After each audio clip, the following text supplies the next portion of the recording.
Hoje estudaremos o capítulo 3 do livro de Hebreus. Acredito que ficará bastante evidente que o livro de Hebreus é a respeito da substância, Jesus Cristo, para quem todas as sombras apontavam. O desejo de Paulo era convencer os seus compatriotas hebreus, assim como todo o restante do planeta, a respeito da centralidade de Jesus Cristo. Este também é o desejo dele no capítulo 3. Eu intitulei o estudo de hoje como Maior que Moisés. Mas antes de continuarmos, vamos orar. Querido Pai, ao estudarmos os escritos de Paulo, pedimos que o Senhor nos ilumine com sabedoria e o Teu Espírito. Há grandes verdades pertinentes escondidas nessas linhas. Eu peço que o Senhor nos ajude a enxergar aquilo que é essencial para nós e para o nosso tempo. Em nome de Jesus, amém. Ao lermos o capítulo 3, veremos que ele está em contraste com o capítulo 4. O capítulo 4 é a respeito do descanso de Deus, mas o capítulo 3 fala daqueles que não entraram nesse descanso. Dessa forma, é um capítulo muito importante, pois ele nos dá pistas de quais são os perigos pelo caminho e das armadilhas que Satanás armará para aqueles que quiserem caminhar pelo caminho estreito. Como eu disse, o capítulo 3 contrasta com o capítulo 4, que fala sobre o descanso. Se nossa experiência não transcender aquela do capítulo 3, permaneceremos numa terra árida e jamais encontraremos o descanso prometido. Infelizmente, muitos cristãos parecem determinados a repetir a história de Israel, escolhendo entre dois extremos a fim de achar a terra prometida. Ou acreditam que a benevolência de Deus as salvará em seus pecados, ou procuram entrar no reino de Deus através de suas próprias obras. Nossas escolhas durante a jornada no deserto determinarão o resultado final. Dos 600 mil homens, sem contar mulheres e crianças, que atravessaram o Mar Vermelho, apenas 2 entraram na terra prometida. Pense nesse número, 2. Portanto, o capítulo 3 é um capítulo muito importante para nós, com relação à maneira pela qual devemos encarar esta experiência. Hebreus capítulo 3, verso 1. Portanto, santos irmãos, participantes do chamado celestial, considerem o apóstolo e sumo sacerdote da nossa confissão, Jesus Cristo. Eu amo como ele coloca Jesus Cristo no centro de qualquer assunto sobre o qual ele trate. Que foi fiel ao que o constituiu, como também foi Moisés em toda a sua casa. Pois esse homem é tido por digno de tanto maior glória do que Moisés. Aquele que construiu a casa tem muito mais honra do que ela. Era o desejo de Paulo explicar aos seus companheiros hebreus qual era a posição de Jesus Cristo, pois eles estavam tão presos às sombras, aos tipos, que eles não podiam ver o antítipo, não enxergavam a substância. Esse era o desejo de seu coração, se ao menos eles pudessem entender que a substância estava lá desde o início e as sombras apenas apontavam para ela. Eles estavam tão focados em Moisés que pensavam que se seguissem tudo o que ele falou, já era o suficiente. Mas eles perderam a substância. É por isso que ele diz que Jesus é mais importante do que Moisés. Ele é digno de mais honra porque Jesus construiu a casa. Ele é a substância daquelas sombras. Ao analisarmos as atitudes dos fariseus, na tentativa de compreendermos sua mentalidade. Isso se torna bastante claro ao analisarmos a situação em que Jesus curou aquele homem que tinha nascido cego. E quando ele finalmente foi aos fariseus, a Bíblia nos diz em João 9:28 o seguinte: Então o insultaram e disseram: Você é discípulo dele, se referindo a Jesus. Mas nós somos discípulos de Moisés. Era disso que Paulo queria tratar. Como ele poderia fazer com que entendessem a substância de forma a distingui-la das sombras? Eles disseram: Sabemos que Deus falou a Moisés, mas quanto este, nem sabemos de onde ele vem. O homem respondeu: Ora, isso é extraordinário. Vocês não sabem de onde ele vem? Contudo, ele me abriu os olhos. Foi esta mentalidade que Paulo teve que enfrentar. Em Mateus 12, verso 6, é dito: Pois eu vos digo que aqui está quem é maior do que o templo. Ele não apenas era maior que Moisés, ele era maior do que o templo, já que toda a tipologia do templo era uma sombra que apontava para Cristo. Mateus 12, verso 41 diz: Os homens de Nínive se levantarão no juízo com esta geração e a condenarão, pois eles se arrependeram com a pregação de Jonas. E eis aqui alguém que é maior do que Jonas. Jesus era maior do que Moisés, maior do que o templo e maior do que os profetas. Mateus 12, verso 42. A rainha do sul se levantará no juízo com esta geração e a condenará. Pois ela veio dos confins da terra para ouvir a sabedoria de Salomão. E eis aqui alguém que é maior do que Salomão. Ele, portanto, era maior do que as ofertas tipológicas do templo e maior até mesmo do que a construção do templo, uma vez que cada porção dele referia-se a Jesus. Também é maior do que todos os profetas e até mesmo do rei mais majestoso que Israel já teve. Ele é Rei dos reis e Senhor dos senhores. É isto que Paulo tenta os fazer entender. Ele era maior do que a lei cerimonial, maior do que os profetas e maior até mesmo do que os reis. Hebreus 3, verso 4 diz: Pois cada casa é construída por um homem, mas aquele que constrói todas as coisas é Deus.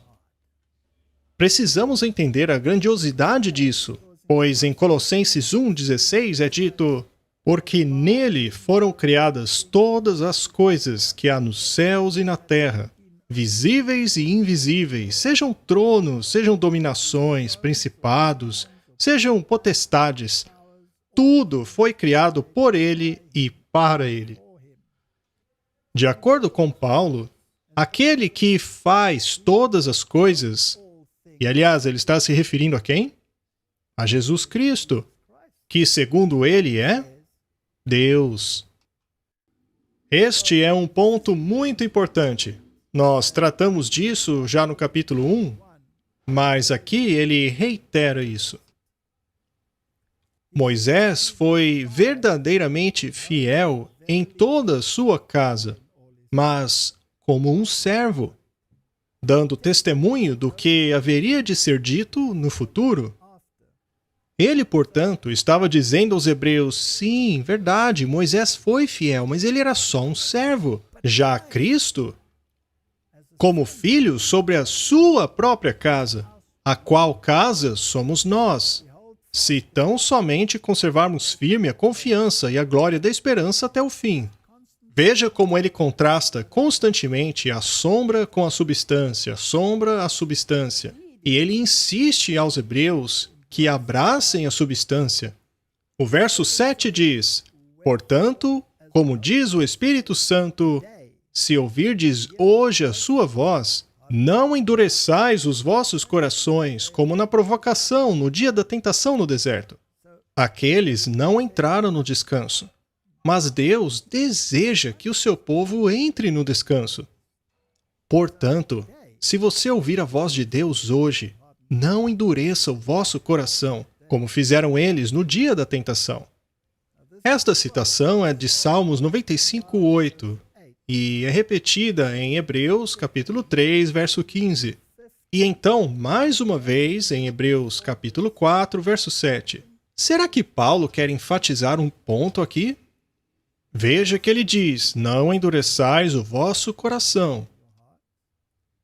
O verso 9 diz, quando os seus pais me tentaram e me provaram e viram por 40 anos as minhas obras, por isso me indignei contra aquela geração e disse, estes sempre erram em seu coração, não conheceram os meus caminhos. Assim jurei na minha ira que não entrarão no meu repouso. Precisamos discutir as razões pelas quais eles não entraram no descanso do Senhor. E por que é importante que, hoje, ao ouvirmos a sua voz, também não endureçamos o nosso coração. Veja, como já dissemos antes, veremos um quiasma por capítulo. Também vale a pena reiterar mais uma vez que existem muitos quiasmas. Até mesmo entre os capítulos, mas isso tomaria muito tempo, portanto, não veremos isso aqui. O quiasma do capítulo 3 é bastante simples. Ele é composto por um A, B e A. Hebreus 3, verso 7. Portanto, como diz o Espírito Santo, se ouvires a sua voz hoje, e agora Hebreus 3, 13, antes exortai-vos uns aos outros todos os dias, durante o tempo que se chama hoje, para que nenhum de vós se endureça pelo engano do pecado. E então, verso 15, enquanto se diz, hoje, se ouvirdes a sua voz, não endureçais os vossos corações. Portanto, em meio aos dois, hoje, se ouvirdes a sua voz, temos o exortando-vos uns aos outros diariamente no tempo que se chama hoje. É um quiasma tão bonito ali no capítulo 3. Ele nos diz o que quer dizer hoje, se ouvirdes a sua voz, não endureçais o vosso coração. Quer dizer que nós temos que, diariamente, nos certificarmos de que estamos no caminho certo. Exortai-vos uns aos outros diariamente, no tempo que se chama hoje. Este é o coração da questão, bem no meio da estrutura quiasmática do capítulo 3. Precisamos considerar cuidadosamente o que foi que os hebreus fizeram que os levou a vaguearem 40 anos no deserto. Nós, naturalmente, não queremos cometer o mesmo erro. A versão King James diz, exortai-vos uns aos outros diariamente. Condenados a vaguearem por causa de sua descrença, eles viajavam em círculos, removendo suas tendas apenas para montarem-nas mais uma vez em uma terra árida. Sem descanso, sem propósito, insatisfeitos, com fome, com sede, almas murmurantes que desmaiavam por dentro. Essa é a descrição da perambulação dos hebreus durante o deserto.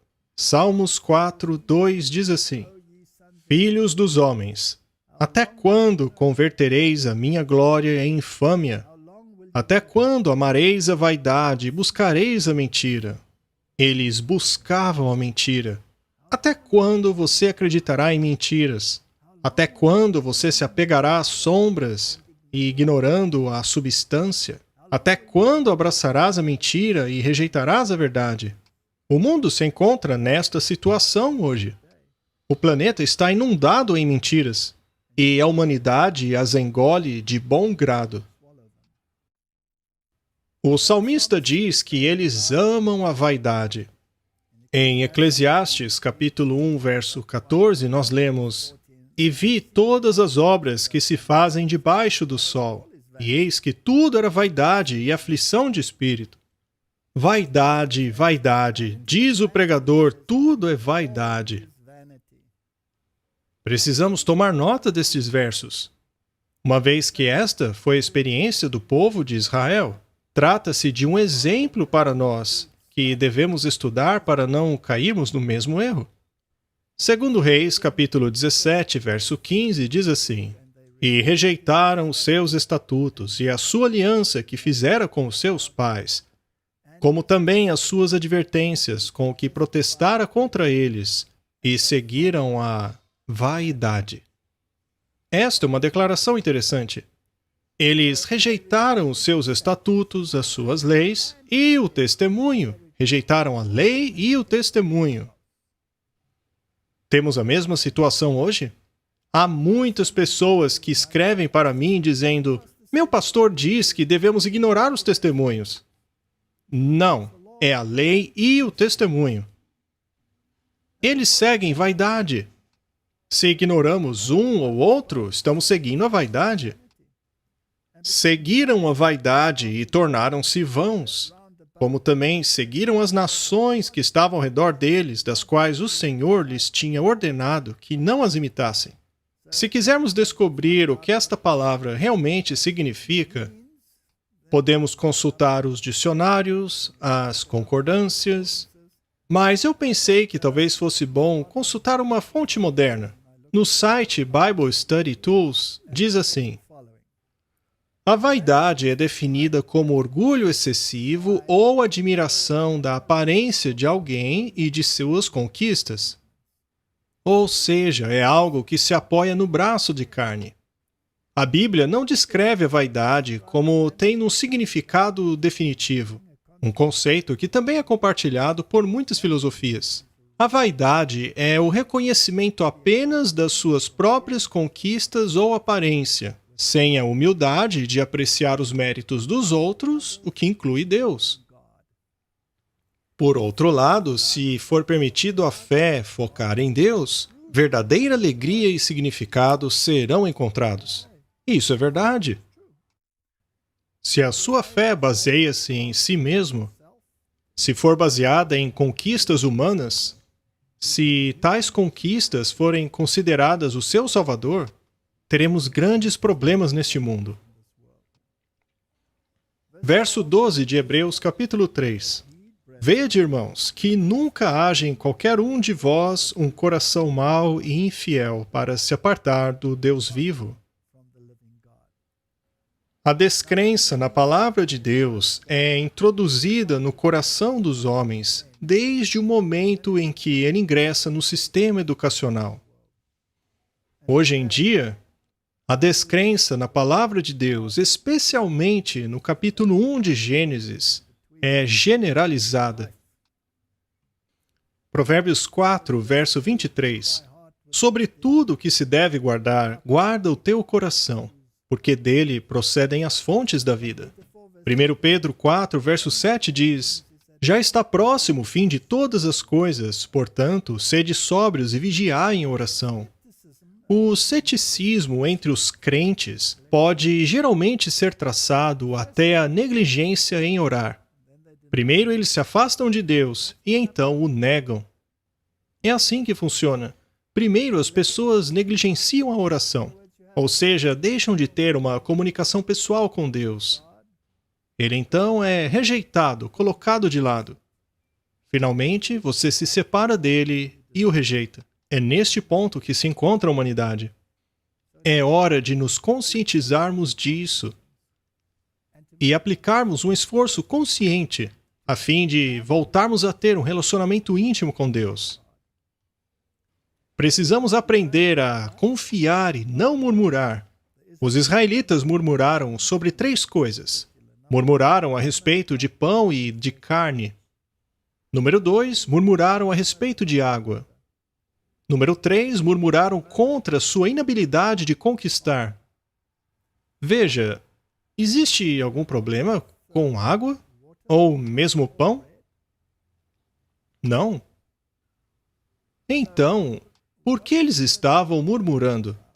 Eles queriam conforto pessoal, mas negligenciaram os aspectos espirituais do pão espiritual e da água espiritual. Eles murmuravam porque não tinham a capacidade de conquistar por sua própria força. Este é o problema da humanidade. Existem religiões inteiras que não fazem nada além de tentar conquistar com sua própria força. É por isso que o mundo se encontra na situação em que está. Para eles, a solução desses três problemas estavam em retornar às panelas do Egito ou então conquistar o inimigo através da sua própria força. Ao darmos uma olhada no mundo hoje e nos filmes que estão sendo lançados, não fica absolutamente claro que a humanidade quer resolver os seus próprios problemas, seja por meio de força ou da ciência? Vamos olhar agora esse pão do céu. Naturalmente, estamos falando do maná. Lemos em Êxodo, capítulo 16, verso 1, o seguinte: E partindo de Elim, toda a congregação dos filhos de Israel veio ao deserto de Sim, que está entre Elim e Sinai, aos 15 dias do segundo mês, depois de sua saída da terra do Egito. Ora, Êxodo 16, verso 2: E toda a congregação dos filhos de Israel murmurou contra Moisés e contra Arão no deserto. Isso foi apenas 2 meses depois. E os filhos de Israel disseram-lhes: Quem dera tivéssemos morrido na mão do Senhor na terra do Egito, quando estávamos sentados junto às panelas de carne, quando comíamos pão até fartar. Porque nos tendes trazido a esse deserto para matardes de fome toda essa multidão. E então disse o Senhor a Moisés: Eis que vos farei chover pão dos céus, e o povo sairá e colherá diariamente a porção de cada dia, para que eu prove se anda em minha lei ou não. Então, esta é a questão. Eles murmuravam a respeito de comida e carne. E quando caiu o pão, até isto eles desprezaram. Números 11, 6 diz assim: Agora nossa alma está seca. Não há coisa nenhuma senão esse maná diante dos nossos olhos. Se desprezarmos o pão que vem do céu, não resta cura para a fome da alma. Imagine que você desprezasse este pão. Este pão que estamos estudando agora mesmo, aqui no capítulo 3. Estamos dando uma olhada na condição do mundo hoje e vendo como entrarmos no descanso de Deus. Precisamos aprender lições retiradas deste livro. Agora vejamos o problema deles com a água. Leremos Êxodo 17, versículo 1. Depois, toda a congregação dos filhos de Israel partiu do deserto de Sim pelas suas jornadas, segundo o mandamento do Senhor, e acampou em Refidim, e não havia ali água para o povo beber. Então brigou o povo com Moisés e disse: Dá-nos água para beber. E Moisés respondeu: Por que brigam comigo? Por que tentam o Senhor? Ali o povo teve sede de água e murmurou contra Moisés, dizendo: Por que você nos fez subir do Egito para nos matar de sede, a nós e aos nossos filhos e todo o nosso gado? Eu acredito que a humanidade está morrendo de sede. Ela vai murmurando e reclamando em sua jornada, já que nunca aprendeu a beber desta fonte aqui. A humanidade coloca neste livro a sua própria interpretação e depois se pergunta por que a sede continua. Jesus disse: se bebermos água comum, teremos sede novamente. Ele, porém, nos dará água viva. Dá-nos dessa água. É isso que deveríamos estar pedindo. E clamou Moisés ao Senhor, dizendo: Que eu farei com este povo? Daqui a pouco vão me apedrejar. Então disse o Senhor a Moisés: Passa diante do povo e toma contigo alguns dos anciãos de Israel. Toma na tua mão a tua vara com que feriste o rio e segue. Eis que eu estarei ali diante de ti sobre a rocha, em Horebe. E tu ferirás a rocha, e delas sairão águas, e o povo beberá. E Moisés assim o fez diante dos olhos dos anciãos de Israel. E chamou aquele lugar Massá e Meribá, por causa da contenda dos filhos de Israel, e porque tentaram o Senhor, dizendo: está o Senhor no meio de nós ou não? Moisés deveria ferir a rocha. Sabemos que a rocha é símbolo de Cristo. A rocha deveria ser ferida uma vez, em favor de toda a humanidade, para assim satisfazer a sede da alma humana. Se não compreendermos a substância e continuarmos vivendo na sombra, nós continuaremos sedentos. Ao negligenciarmos a água da vida, não resta cura para a nossa sede.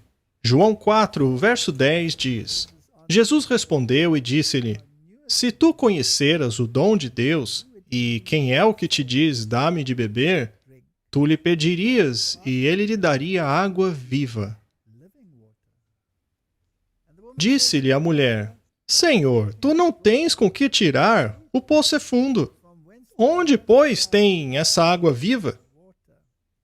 A resposta está em João 7,38. Quem crê em mim, como diz as Escrituras, rios de água viva correrão do seu ventre. Cristo referiu-se à fé nele e nas Escrituras. Se você internalizar essas duas coisas, aí então você terá acesso à água da vida. O espírito de profecia diz o seguinte: encontraremos o caráter envolvente, comandante e atraente de Jesus Cristo. Aquele que morreu para nos libertar da deformidade do pecado, e com lábios trêmulos e olhos marejados dizemos: ele não morreu por mim em vão. A sua mansidão me faz grande. Quão inclinado estamos nós, em todas as ocasiões, olharmos para o ser humano em busca de simpatia e ânimo, ao invés de olharmos para Jesus. Quão pronto está o agente humano em esquecer a fonte da água viva, a fresca água do Líbano, a fim de bebermos as águas turvas de nosso próprio vale. Em sua misericórdia e lealdade, Deus fará com que os nossos companheiros humanos, aqueles em quem colocamos a confiança, nos falhem. Assim, aprenderemos a tolice que é colocarmos a nossa confiança no homem, no braço de carne. Ouça as palavras do profeta em Jeremias 17, 5-6.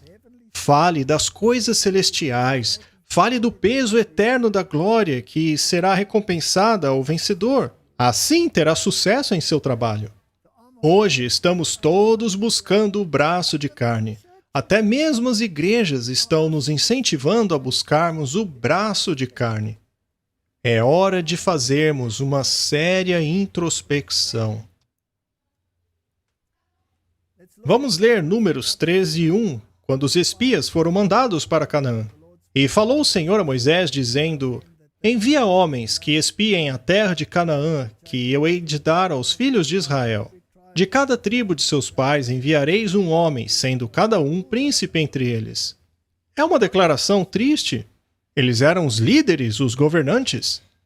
E os espias voltaram após espiar a terra por 40 dias. E caminharam e vieram a Moisés e a Arão e toda a congregação dos filhos de Israel no deserto de Parã, em Cádiz. E deram-lhes notícias a eles e a toda a congregação. Eles mostraram os frutos daquela terra. É interessante que eles não eram contra os frutos da terra, mas eram contra o esforço que imaginavam eles seria necessário para conquistarem aquela terra. E contaram-lhe o seguinte: fomos à terra que nos enviaste, e verdadeiramente ela mana leite e mel. Esse é o seu fruto. No entanto, que palavra triste, hein? O povo que habita naquela terra é poderoso e as cidades fortificadas e muito grandes. E além dessas coisas, ainda vimos lá os filhos de Enaque. Os amalequitas habitam na terra do sul. Os heteus, os jebuseus, amorreus habitam na montanha. Os cananeus habitam junto ao mar, pela margem do Jordão. Então Caleb fez calar o povo perante Moisés e disse: Certamente subiremos e possuiremos a herança. É certo que prevaleceremos. E então temos mais uma vez aquela terrível palavra, porém. Porém, os homens que com ele subiram disseram, não podemos subir contra aquele povo, ele é mais forte que nós. Tanta gente no mundo hoje diz que não podemos. Não podemos lidar com essa situação, precisamos depender do braço de carne. Esta situação é um gigante, não podemos contra ela. Deus não pode nos ajudar. Eles são mais fortes do que nós. E então infamaram a terra que tinham espiado, dizendo aos filhos de Israel, a terra pela qual passamos a espiá-la é terra que consome os seus moradores. Todo o povo que vimos nessa terra são homens de grande estatura. Trazendo para os dias de hoje, são os cientistas do mundo. São mentes brilhantes, não podemos ir contra o pensamento comum do mundo. Além disso, os religiosos estão junto com eles, não podemos contrariá-los. E também vimos ali gigantes, filhos de Enaque, descendentes dos gigantes. Parecíamos gafanhotos, e assim também éramos aos seus olhos. Então o povo se rebelou. Toda a congregação levantou a voz e o povo chorou naquela noite. Todos os filhos de Israel murmuravam contra Moisés, contra Arão. Toda a congregação disse, quem dera tivéssemos morrido na terra do Egito, ou mesmo aqui nesse deserto. O interessante é que Deus, em sua misericórdia, escolheu a segunda opção. Deus não permitiu que morressem no Egito, mas ele concedeu a vontade deles de morrerem no deserto. Será que queremos morrer no deserto? Só porque achamos que somos incapazes de tomar a terra? Ou por acharmos que ainda não é hora de conquistar Canaã? Por que o Senhor nos trouxe essa terra para cairmos à espada, para que nossas mulheres e crianças sejam presos? Não seria melhor que voltássemos ao Egito? E diziam uns aos outros, vamos escolher um chefe para nos conduzir ao Egito. No capítulo anterior, nós vimos por que o capitão de nossa salvação foi aperfeiçoado por meio do sofrimento. Isso aconteceu para que ele pudesse nos guiar através do deserto até Canaã. Mas eles queriam estabelecer um chefe que os conduzisse de volta ao Egito. Ora, se você quiser, não é difícil. Basta seguir o líder de Roma e ele lhe conduzirá ao Egito. Ou então você pode escolher seguir o capitão de sua salvação. Se não negligenciarmos tão grande salvação, estará tudo bem conosco. O problema é que o mundo está indo por um outro caminho. O mundo está dando ouvidos ao capitão errado, que não fala uma palavra sequer sobre salvação, mas fala apenas em aperfeiçoar este mundo aqui. Isto faz as pessoas sofrerem ainda mais do que se seguissem o capitão verdadeiro. É impossível conquistarmos Canaã se escolhermos o capitão errado. Os capitães terrenos que estamos escolhendo hoje não desejam que conquistemos Canaã. Eles desejam fazer o reino deles aqui mesmo, nessa terra. Eles não estão procurando salvação. O que eles desejam é um milênio onde os problemas da terra serão resolvidos. Israel foi derrotada quando decidiu lutar por si mesma.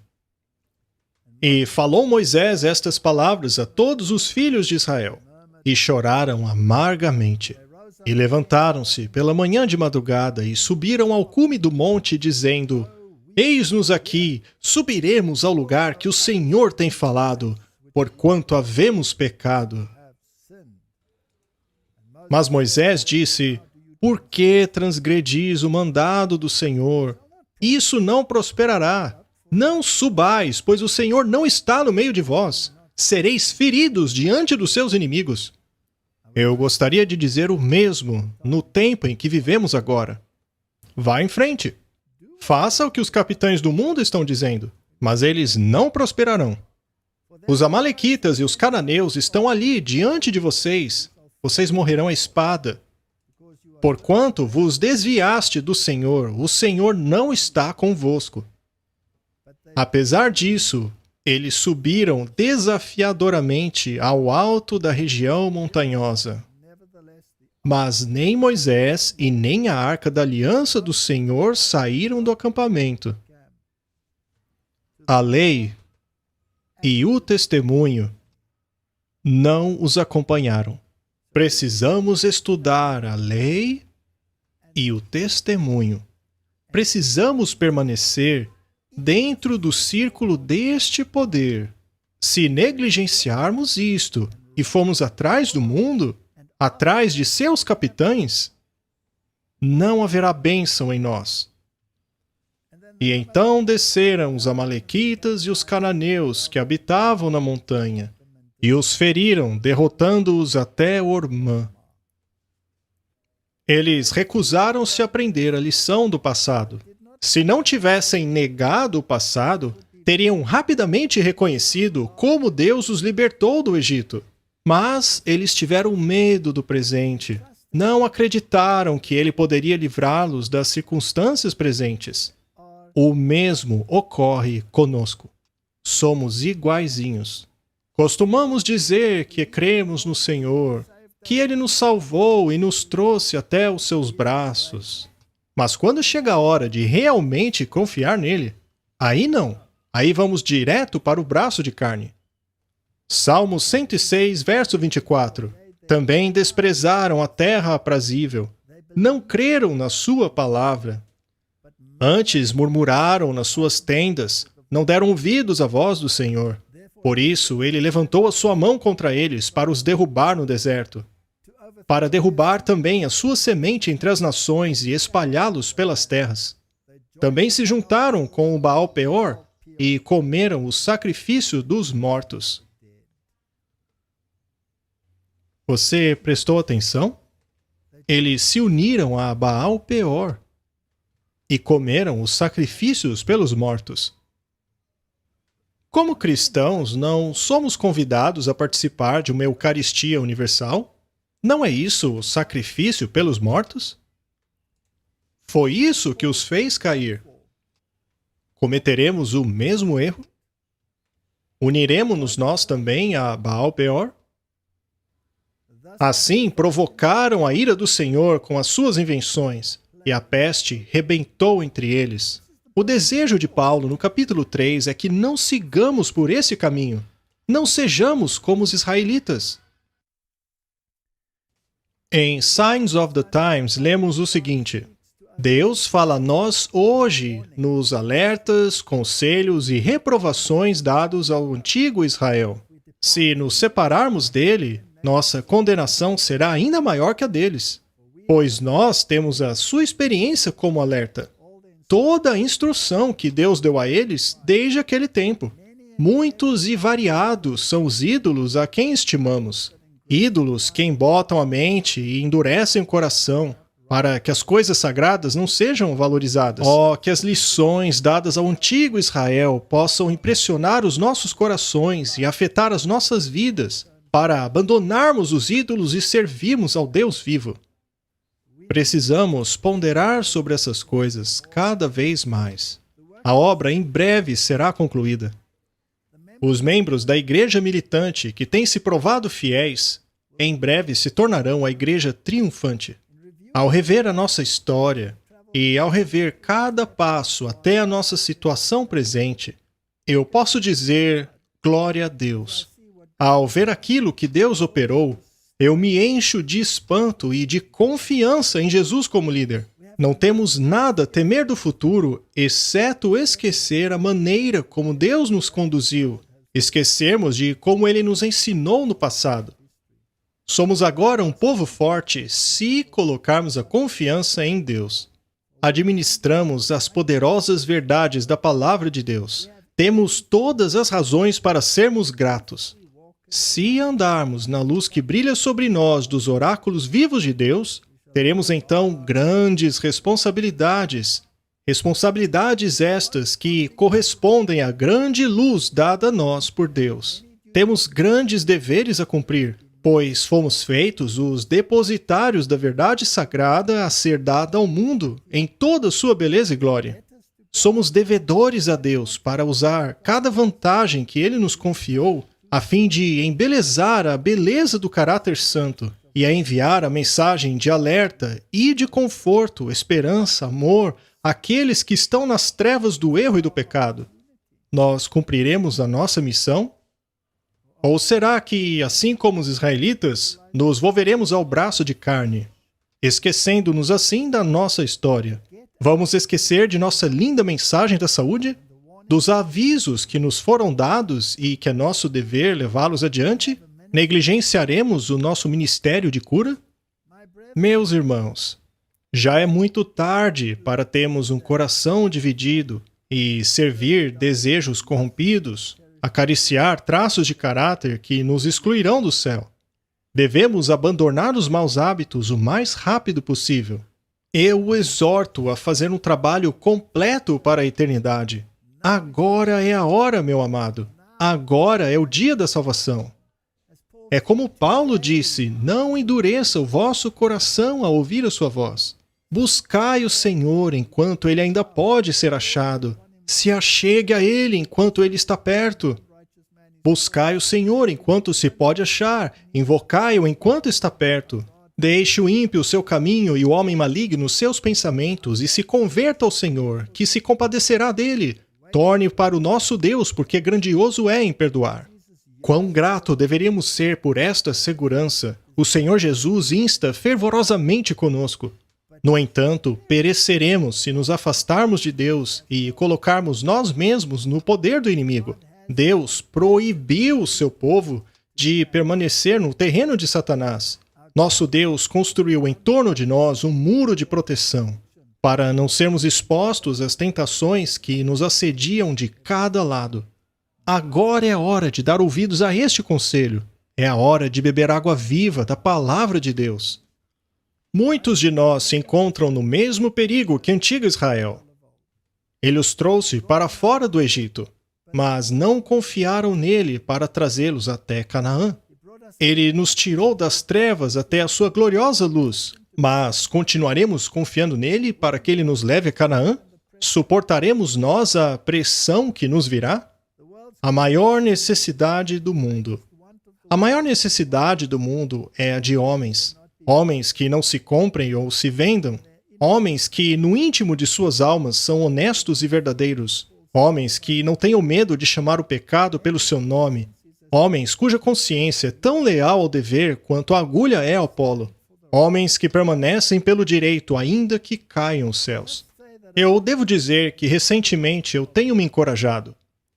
Apesar de ter havido uma época em que parecia praticamente impossível ver jovens permanecerem firmes pela verdade, ainda que caiam os céus.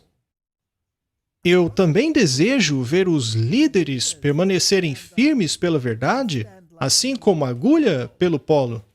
Mas eu vejo jovens médicos missionários, vejo jovens que não passaram anos e anos cursando teologia na faculdade se levantarem para soar a trombeta. Que venham mais e mais e mais deles. Cuidado com a dureza de coração se espalhando entre nós. E Jesus, respondendo, disse-lhes, foi pela dureza dos vossos corações que ele deixou escrito este mandamento. Romanos 2, verso 5. Contudo, por causa da tua teimosia e do teu coração obstinado, você está acumulando ira contra si mesmo, para o dia da ira de Deus, quando se revelará o seu justo julgamento. Hebreus 3, verso 13.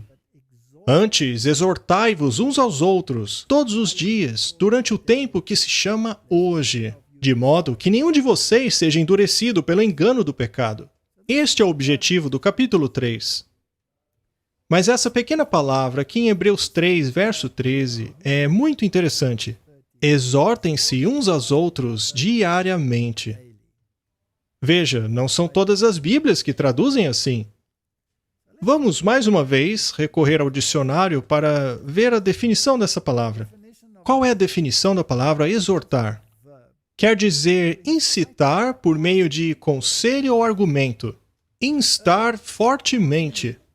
Por exemplo, exortar as pessoas a fazerem a coisa certa, dar avisos ou conselho, fazer apelos urgentes. Este é o sentido. Fazer um apelo urgente, apresentar argumentos fortes, convencer as pessoas, dar argumentos bons a elas. Isso é o significado de exortar. Se formos a um dicionário grego para ver a definição, é chamar alguém de lado, é evocar alguém, é direcionar a palavra, é falar a alguém, é dar instruções, admoestar, exortar, implorar, pedir, insistir, apelar, consolar, encorajar, fortalecer, confortar, ser consolado, encorajar, fortalecer, exortar, confortar, encorajar. Em outras palavras, é basicamente implorar alguém, por meio de fortes argumentos, a aceitar a verdade. Vejamos agora o que diz a Nova Versão Internacional. Hebreus 3,13 diz: encorajem-se uns aos outros todos os dias, durante o tempo que se chama hoje, de modo que nenhum de vocês seja endurecido pelo engano do pecado. Vamos às páginas que nos dão comentários bíblicos para ver como eles enxergam esta palavra encorajar. Temos aqui uma página interessante que diz assim: qual é a diferença entre exortação e encorajamento? Exortação é uma forma de ensino. Ou seja, sim, você está encorajando as pessoas, mas por meio de argumentação forte para que elas tomem uma posição. É uma forma de ensino que o encoraja a seguir os passos dados pela palavra de Deus.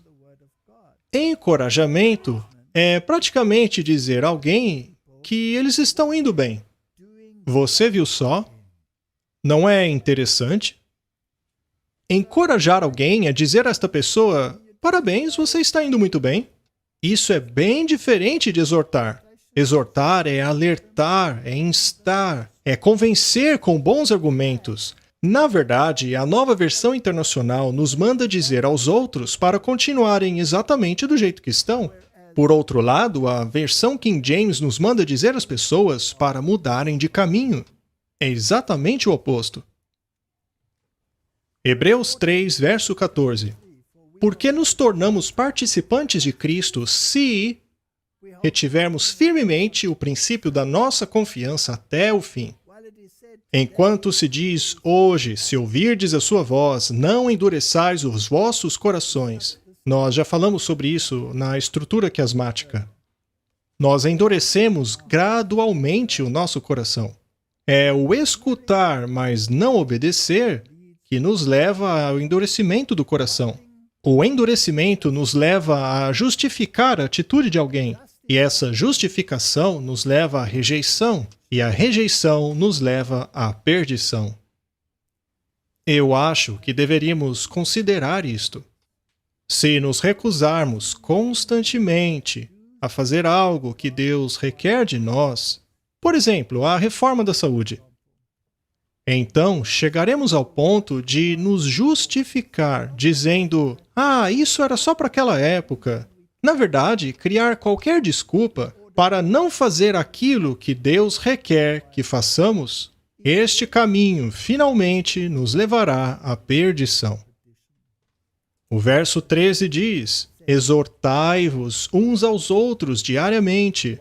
Será que as pessoas gostam de serem exortadas? Claro que não, elas querem ser encorajadas. Elas não gostam de exortação. Para que nenhum de vocês seja endurecido pelo engano do pecado. Chegou a hora do povo de Deus praticar a exortação, não apenas dentro da igreja, mas também no mundo.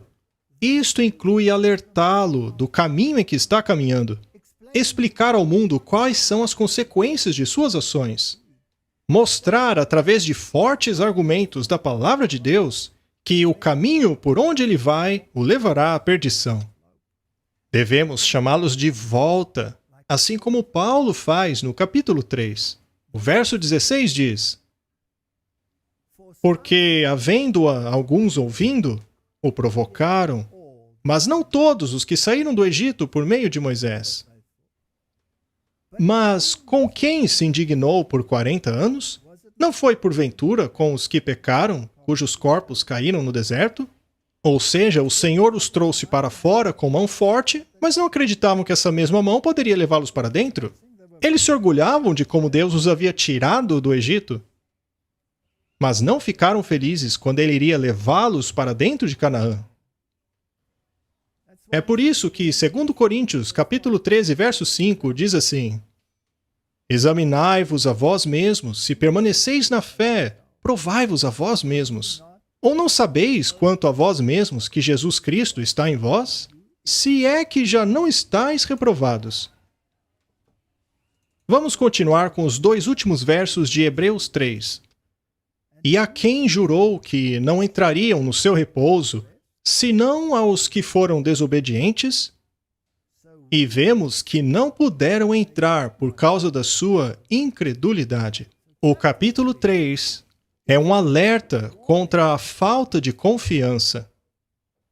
É a antítese do capítulo 4, que nos convida para o descanso. Portanto, primeiro o alerta, depois a solução. Nós falaremos sobre isso no próximo estudo. Mais uma citação do Espírito de Profecia. Pela experiência de Elias ao longo daqueles dias de desencorajamento e aparente derrota, há muitas lições para serem tiradas. Preciosíssimas lições para os servos de Deus nesse tempo, considerando o seu geral abandono daquilo que é direito. É nesse tempo que estamos vivendo. O mundo abandonou aquilo que é certo. Nós vendemos muito daquilo que Deus nos deu. Deus nos deu tanto. Ainda assim, queremos capitães que nos levem de volta para o Egito. A apostasia que se espalha hoje é semelhante àquela que se espalhou em Israel nos dias do profeta.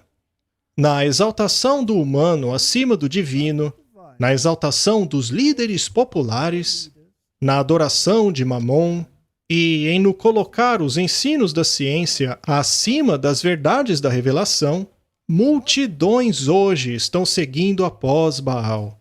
Eu acho que deveríamos considerar essas palavras muito seriamente, especialmente em nosso tempo. A dúvida e a desconfiança são exercitadas na mente e no coração. Muitos estão substituindo os oráculos de Deus pelas teorias dos homens. É ensinado publicamente que atingimos um tempo em que a razão humana deveria ser exaltada acima dos ensinos da palavra. A lei de Deus, a divina norma da justiça, é declarada de nenhum efeito. O inimigo de toda a verdade está trabalhando com enganador poder para fazer com que homens e mulheres coloquem instituições humanas aonde Deus deveria estar e a esquecerem aquilo que foi ordenado para a felicidade e salvação da humanidade. Por exemplo, Deus nos deu a mensagem da saúde. Por que devemos trocá-la com aquilo que diz o mundo? Ainda assim, esta apostasia, espalhada como está, não é universal. Nem todos tornaram-se iníquos e entregues ao pecado. Nem todos foram para o lado do inimigo. Deus tem milhares que ainda não se ajoelharam a Baal, muitos que desejam compreender mais completamente a respeito de Cristo e sua lei, muitos que aguardam pela volta de Jesus para que ele coloque um fim no reino do pecado e morte. E há muitos que têm adorado a Baal por ignorância, mas com quem o Espírito de Deus ainda trabalha. Meus irmãos e irmãs, ao nos aproximarmos dos momentos finais da história da Terra, não seria a hora de exortarmos as nações, o nosso próprio povo, os exortarmos a permanecerem firmes, a trabalhar, a aceitarem o alerta dado em Hebreus 13. Assim poderemos entrar no descanso do capítulo 4. Oremos para que a nossa igreja desperte. para assim podermos dar o sonido certo à trombeta e exortarmos as nações que ainda não compreenderam completamente isto, mas que anseiam por compreender. Exortemos o mundo para ter um relacionamento com Jesus Cristo, para assim fazer parte do descanso sobre o qual falaremos no próximo capítulo. Vamos orar. Querido Pai, é necessário darmos atenção aos avisos e não apenas às promessas dadas na Palavra de Deus. Obrigado pelo capítulo 3. Ele nos convida a darmos uma reviravolta em nossa vida. Nos convida a seguirmos as pegadas daquele que caminhou antes de nós. Em nome de Jesus, amém.